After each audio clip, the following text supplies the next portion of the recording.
fixing to be better, I hope. All right, it's right about 4 o'clock, so I'd like to go ahead and kick this meeting off of the IDA. And we'll turn this over to our chairman, Mr. Chairman, John. Okay. All right, first item will be to adopt the agenda. I make motion that we accept it. Can I do that as the chairman? I guess, I didn't know you was turning it over to me. I guess you could do I that. thought you wanted to talk about it a little bit. Okay, all right. If you made the motion, I'll second. All in favor?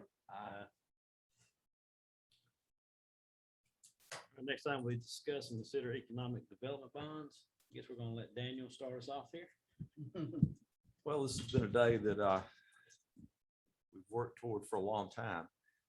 Courtney and I have kind of coordinated a little bit of a presentation. I think most of the board members are familiar with the transaction. But what we're talking about today is the location of a Costco in Oconee County and the incentive package that it will take to get them here. And Courtney's going to lead off with a discussion of the company, and then I'll run through the overview of the incentives, and then between us, Jim and Kate and I will present the 3 bond resolutions that will be involved in this. So we'll start first with just kind of an overview of Costco. We've talked about this for a number of years, so I think we all have an idea, but I'd like to just reiterate a little bit about who they are and why they are looking at Oconee and why we have been having these conversations for and even before me, but 4 years since I've been here, but even longer term, about 9 years that we've had these negotiations and talks with them. But so Costco is the world's 4th largest retailer. And that's a huge thing for any community, especially a community of our size, to have a retailer looking at our community that's that big of a retailer. They are looking at the site that I think has been deemed the Costco site for a number of years. That's the site adjacent to Hobby Lobby. That's 23-acre site. It's currently owned by the Bishop Company, and Frank Bishop is here with us, that he is the owner of the Bishop Company. They're looking to build a 155,000 square foot building on that site. It's pad ready. It's been that way for a number of years, actually. And they will have around the building, they'll have 699 dedicated parking spots, which is actually seems like a lot, but in Costco standards, that's actually much lower than what they normally have. But they were willing to work with us, and that's the number that they'll have there. They'll have an 18 pump fuel center going in as well, which can be expanded up to 24 fuel pumps if needed, if the demand arises, that they'll already have that in place and ready to move forward. That'll be the largest fuel pump center that they've ever done. So just a little bit more about Costco specifically in this particular warehouse.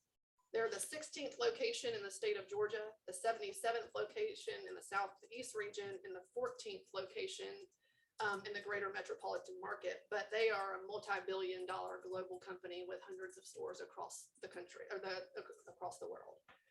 So we'll talk a little bit about, everybody wants to know, okay, so what does Costco look like? Many of you might be Costco members. I know the Bernardi family is a big Costco member family.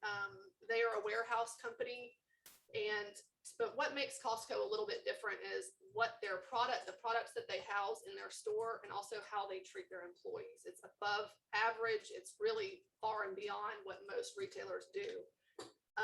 At this particular store, we could expect somewhere between 253 to 275 employees. They pay those employees an average hourly rate of $23, depending on how long you've been with Costco. Typically, you'll start out at $16.50 as one of their cashiers, or those who are out on the floor inside the warehouse. They do have average an annual salary of $58,000. Bonus amounts are offered depending on your years of service. They give time and a half on Sundays. They offer medical benefits, dental, pharmacy, vision, disability, life insurance to their entire workforce. And they also, something that makes them stand out is that they allow their employees and dependents to further their education on their dime. So that's a really, really big thing for them. They also, just to something to let everybody know, I think people wonder about the retail world in this market. Retail looks different than it did maybe 5 years ago even, and certainly than 10 and 15 years ago. But Costco has never closed a store in the history of their organization, and they've been around for a long time. They have changed what one store looked like south of Atlanta. It's called a business distribution facility. It just made more sense there. They have, you strictly are a business owner, you come in, get your product and good and go out. It's not for the everyday average citizen, but they have never closed a store. Also, so that we have worked tirelessly on looking at what the numbers will look like. So what can you expect from a Costco if they come to Oconee? I think this is conservative, but I think it's accurate, but I do think it's conservative. In the first year of operation, they expect to open, given we move forward today and can start construction after the bond validation process. We expect the store to open mid-2022, which would be about the May-June timeframe, given climate, environment, all of those things work weather-wise. It's really a site ready to go. So just a few things to prep it, and then construction will begin. The Bishop Company will be doing a portion of that, and then Costco will be building their building. But we are expected to see about 93, maybe 94 million the first year in total sales tax revenue from Costco. And then they average about an 8% increase each year. So by 2030, we're looking at 150,000 or 150 million plus by the time we reach 2030, excuse me. So that's a huge boost to our sales tax revenue for this community. It just is. There's no other way to put it. They are consistent in their numbers. If you look at where they're located across the country and even globally, they are being conservative, in my opinion, because we are what they would consider a smaller regional market. Our community is one of the smallest communities that they've ever put a Costco store, but our region is big. So their drive is about 450,000 people that they can pull from our region. So that's why they chose. That's one of the reasons why they chose this area, this region, because there is such a big pull from communities around us. So I'm excited about the opportunity, but I wanted to let Frank come up and say just a little bit. This has been a partnership between all of us. I mean, we have been working, like I said, at least with me, with Frank and his company, with the board, with the IDA for 4 years. And then Frank has been working this for probably close to 10 years or more. So it's not something that we've taken lightly. It's certainly something that has taken a lot of time to make sure that this deal is something that we think benefits our community, our residents, our visitors, our region. It just really is, and Frank as well. It's just really something that we've put a lot of time and effort in to make sure it's the right thing for our community. Thank you, Courtney. Board. We'd like to thank you guys and Courtney for all the efforts that y'all have put into and patience you've had with us in trying to bring this opportunity to Oconee County. And we just want to say thank you for being here. It's been a long time to get to this point, and we hope you'll make the right decision. Thank you. Thank you. Any questions about Costco specifically before Daniel jumps into the more bond technicalities and incentive portion?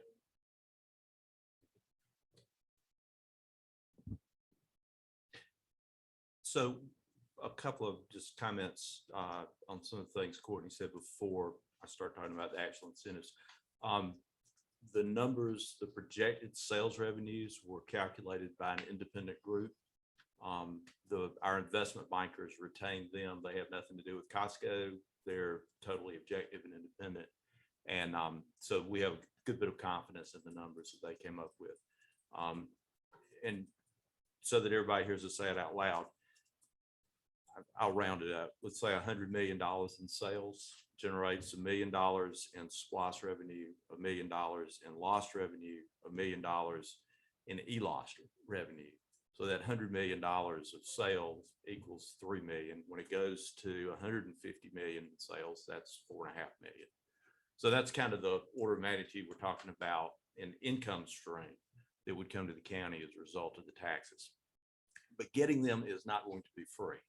So we've worked with our normal investment bankers. Andrew Tripp was generally involved, but there's a couple of guys out of St. Louis who specialize in this kind of transaction, who helped us primarily put this together. And I guess, Jim, you and I had a conversation with them a year and a half, 2 years ago, maybe, where we first started trying to steer them into what would work with Georgia law that maybe is different than they've done anywhere else. And we think we've come up with a way to approach this that makes a lot of sense. You can't pledge lost or splost or e-lost revenues to pay anything off. What you can do is create a formula that relates to the amount you raise from those taxes. So bear that in mind as we go through this. The IDA, the proposal is that the IDA will issue bonds in an amount not to exceed $16 million that will pay for developed property and site improvements required by Costco for the location of Parkway Boulevard. That covers all cost of issuance, any capitalized interest, debt reserve, and costs related to property tax incentives that I'll talk about in a second. The actual amount that will go for the purchase of the property and the site improvements is somewhere right around $10 million. The rest of that, just keep that as a placeholder in your head. And when we get to a little bit further into the discussion, you'll see where some of that is going that we're really not going to spend, but we can't put our hands on right now.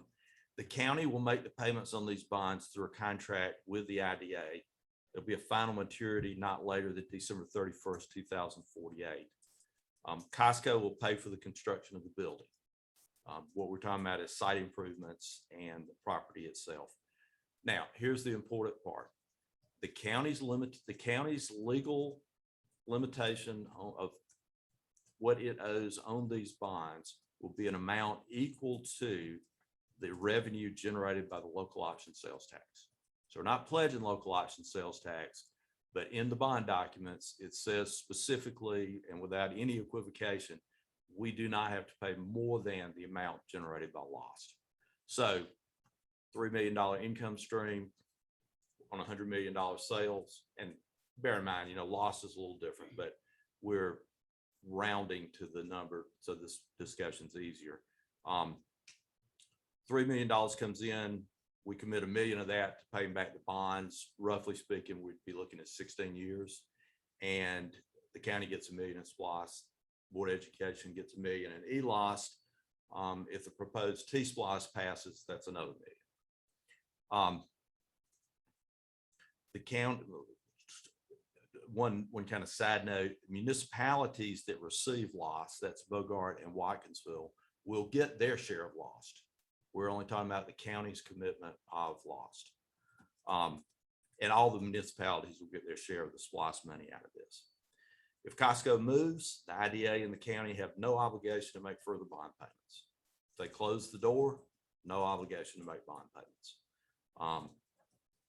Now, here's where some of the numbers are a little different than just saying 16 million straight out. There's $1.2 million of the bond amount that will be held in debt reserve. So essentially, one way to think about that is the last payment on the bonds is sitting in a debt reserve till the end of the time. So that 1.2 is really our money. We won't be able to use it, but it will be available for the last payment. So 16 drops down to 14.8. And then we get to one that is so mind-bogglingly strange that I think I've figured a way to explain this simply. And the first part of this is due to IRS rules. So there are some Internal Revenue Service rules on the taxing of benefits to a company. Companies don't want to be taxed on their benefits, and some very smart lawyers at one of the largest international firms in the country, Denton's, came up with a way that the IRS has approved that the benefits aren't taxed. The way that occurs is 3.2 million of that 16 million will be put in an investment for the county. And at the point it has earned enough income to pay back the amount of the incentives to the county, that amount will be paid to the county. So, and Jim, I'm not sure I know the answer to this. I don't know whether it's the 10 million or the full 16 million before they pay it back. I think it's the, Okay. it's The amount of the benefits.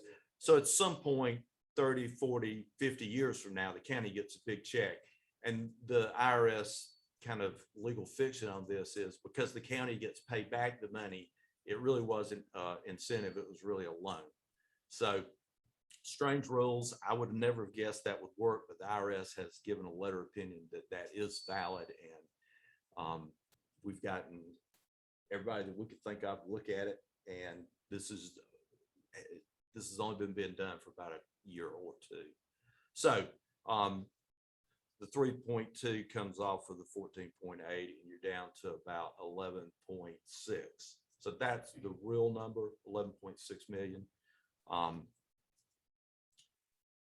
right, so that is the first part of the transaction. The second part of the transaction, which represents a benefit of about $3.5 million to Costco, is an abatement of property taxes. That should run for about 15 years.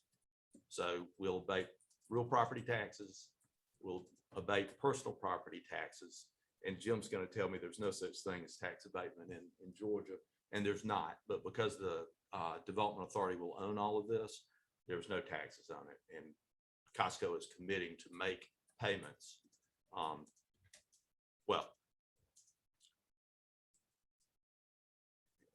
There is a lease arrangement between the Bishop Development Company and Costco, but for our purposes, Costco will not pay taxes to the county for that 15 years. And then in 15 years, taxes will pick back up. This has been discussed with the school board because their taxes are being abated also. And our understanding is that they are in accord with this.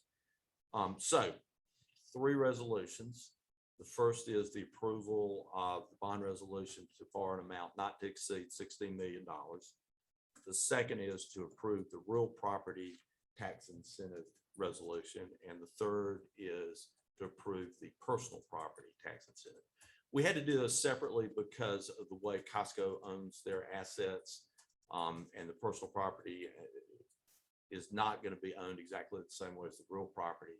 So we had to separate those into 2 separate transactions. Doesn't really matter except, for the lawyers involved, but it's the way it has to be done to make it work correctly. We will, assuming the board approves this and the board of commissioners approves their agreement to back up the payments, then I will meet with the district attorney on Monday. We'll file validations on all 3 of these on Monday or Tuesday. Legal ads will run for the 2 weeks for that week and the following week. And there'll be validation hearings at some point the next week, which is the week of the 13th.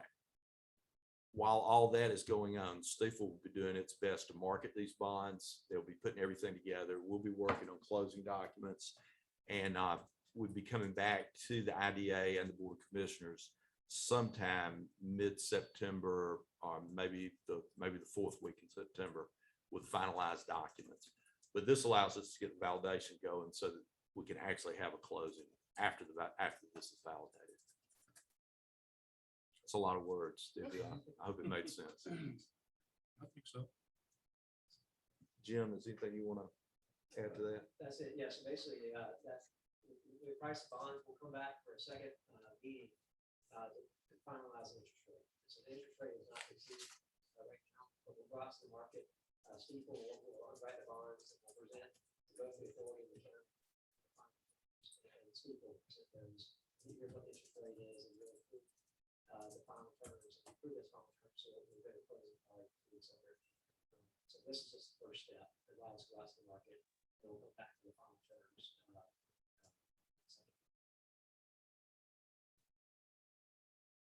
Questions?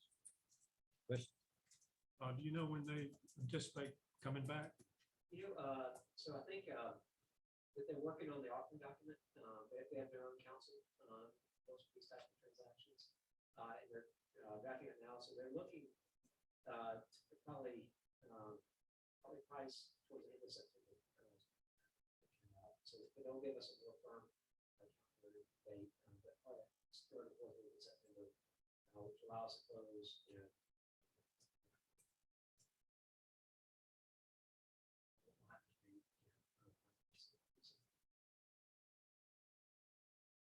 Frank, will you guys be able to start anything before then, or would you wait until after that date? Probably, we won't start any serious work until after.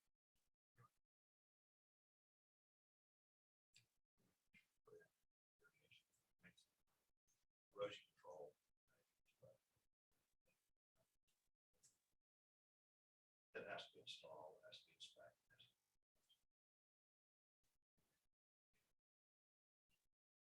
I'd be able to close bonds one day. One thing we should mention is that Costco and the Bishop Company have been going through the process of plan approval with the county. So they've got that out of the way pretty much. Well, I know you, with your beautification of the existing area over there, will make the new area look just as good. And everybody is really excited and taken off with what we've done on the new 4-lane with the tree planting and all. So do you have anything? And I know you kind of are into the trees and the varieties that you have already installed. So do you have any surprises for us as far as the types of trees or what you plan to do over there in landscaping? Our only surprise is that there will be a northwest coast.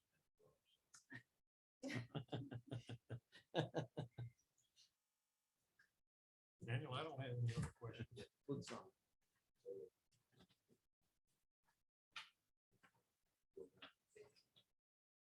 Okay, so, and there's some signing that you'll need to do, Rick. So the first thing we've got is that we need a motion to approve is the bond resolution for the actual borrowing of the $16 million. Bearing in mind that we have a supplemental resolution that we'll have to come back and do at a later date. So simply a motion to approve the bond resolution as presented. I'll make a motion to approve the bond resolution as presented. Motion second, all in favor? Aye. Motion carries. Then the second motion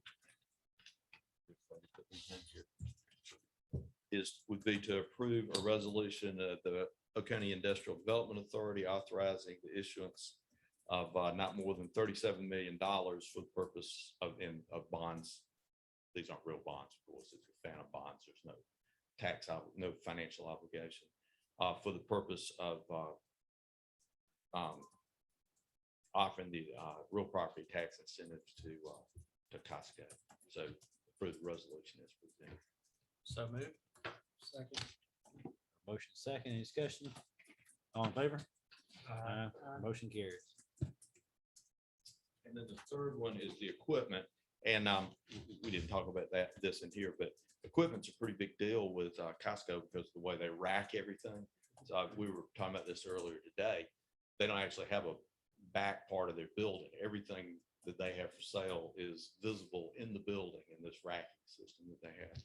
So the third resolution is to approve the same type of resolution, an amount not to exceed $8.5 million in personal property for the purpose of offering the incentive on their personal property.